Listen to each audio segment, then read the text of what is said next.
জলপাইগুৰিত হোলী উৎসৱত চোৰাং চিকাৰ ৰোধ কৰিবলৈ বৃদ্ধি কৰা হৈছে বন সুৰক্ষা।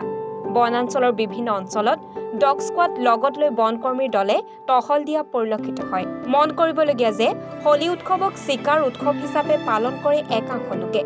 সেয়েহে হোলী উৎসৱৰ সময়ত যাতে কোনো বন্যপ্ৰাণী চিকাৰ নকৰে আৰু চোৰাং চিকাৰ ৰোধ কৰিবলৈ দুৱাৰৰ বনাঞ্চলত নিৰাপত্তা বৃদ্ধি কৰা হৈছে। বনকৰ্মীসকলে বনাঞ্চল আৰু ইয়াৰ আশে-পাশে থকা অঞ্চলৰ ওপৰত ৰাখিছে তীব্ৰ নজৰ।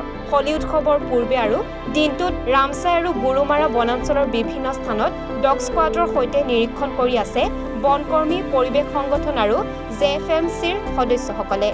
চোৰাং চিকাৰ ৰোধৰ বাবে বন বিভাগৰ বিষয়াসকলে অব্যাহত ৰাখিছে তীক্ষ্ণ নজৰ। নিৰাপত্তাৰ প্ৰতি লক্ষ্য ৰাখি প্ৰতি বছৰৰ দৰে এইবাৰো হোলী উৎসৱৰ সময়ত বনাঞ্চলখন বন্ধ কৰি দিয়া হৈছে। Bureau report, any Bharat 24।